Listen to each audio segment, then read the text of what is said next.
üçün o əlaqələr qurmaq asandır. Qadınlar üçün daha çətindir. Bəli. Xüsusilə kişilərlə həmin dəqiqə keçirlər flirtə, həmin dəqiqə işə qatırlar digər dəyərləri. Qadınlar necə əlaqələr qura bilərlər biznes üçün?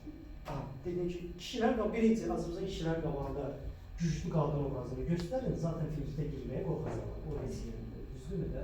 İkinci, ən böyük problemlərdən budur ki, bu da bir xəstəlikdir. Azərbaycandakı güclü iş adamı kişilərdə, mən güclüyəm, mənim böyük pullarım var, ona görə istənilən qadın mənə həll eləlidir. Tamam mı?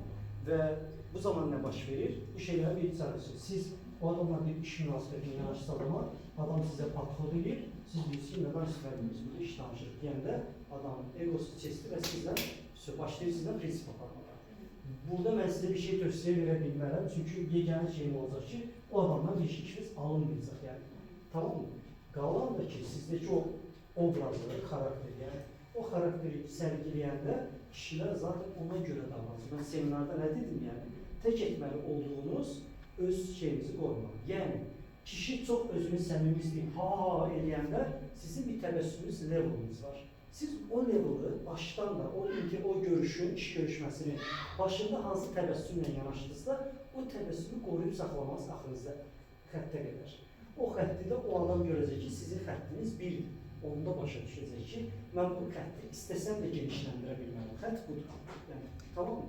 Qalan üçün dediyim kimi, Azərbaycan öz turistik yerdir.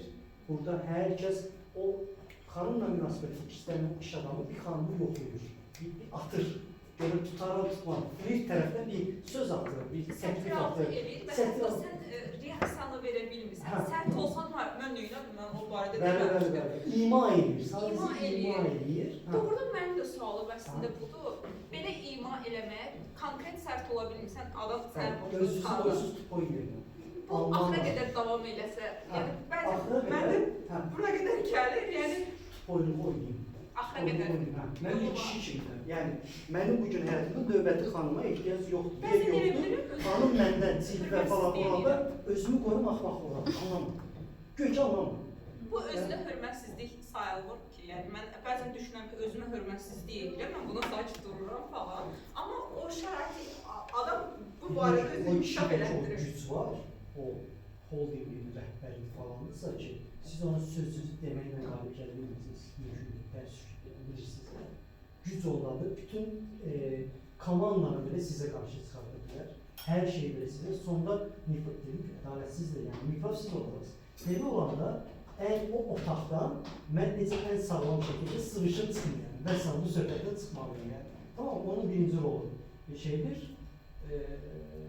boyu oynamalıdır. İkinci də münasibətlərdə belə, rəhbərdir, gəldi, dayanıqda, düzdür, rəhbərlərdə xasiyyətdir. Filan şey, əlini atdı bura, düzdür. Nə eləyə bilərsən? Belə şey eləyəndə, biraz şey eləyim, siz necə, sanki narahatam. Biri var ki, rahatsan, göstərirsən ki, təmas edirsən mənə və mən rahatam. Rəhbər də görür ki, bir də var ki, biraz gərginləşirsən, biraz gərilirsən, o görür ki, sən sıxıldın, istəmədin. O istəmədiyinizi hörmətiyanə göstərir. Yəni, belə yox da, yəni belə reaksiya yox. Sadəcə biraz sıxılır, elə istəmir, xoş deyil. Məndə bu çox möhtəşəm anılır. Amma adam keçib nəyə?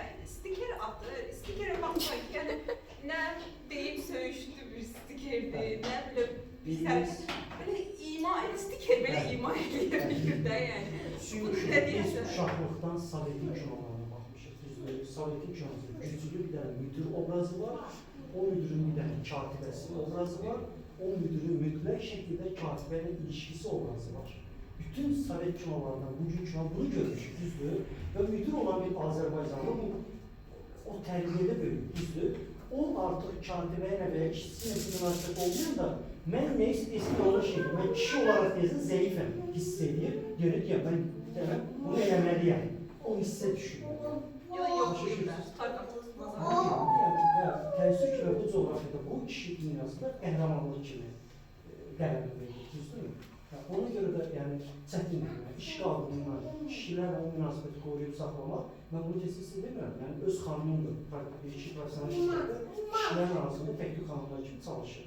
Və mən də bunu bilirəm, gedir, hamısı onunla şey edir və bəziləriniz üzüyü taxıb özünüzü qoruyuruz, amma bəzi kişilər var ki, üzüyü belə şeylər, tınlanmıyor, vecinə alır, düzdürmü?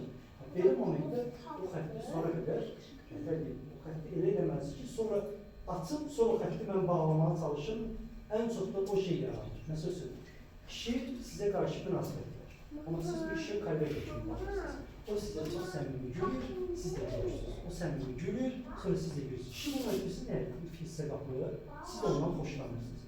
Amma ki, sən kollega kimi ona tərəfsiniz. Bax, bir gün gəlib deyəndə ki, hə, biz artıq gedək də kofe içməyə. Sən deyəndə ki, yox. Və sən bütün bu vaxt sən borcu çıxardın. Niyə mən?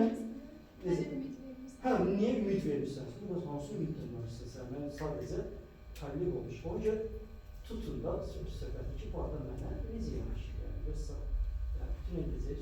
Və burada da adam fərqi olmadan ən rahatı bütün kollektivlər, bütün kişilərə eyni. Ola bilər, bəzi kişi çox gözəl insandır, ona da güvənirsiniz, çox profesionaldır, bilirsiniz ki, mən bu adamın yanında rahat ola bilərəm, güvənirsiniz, amma ona belə ayrı seçkilik eləməyin. Onunla birlikdə hamıya eyni yanaşın ki, nə şiş yansın, nə kebab yəni.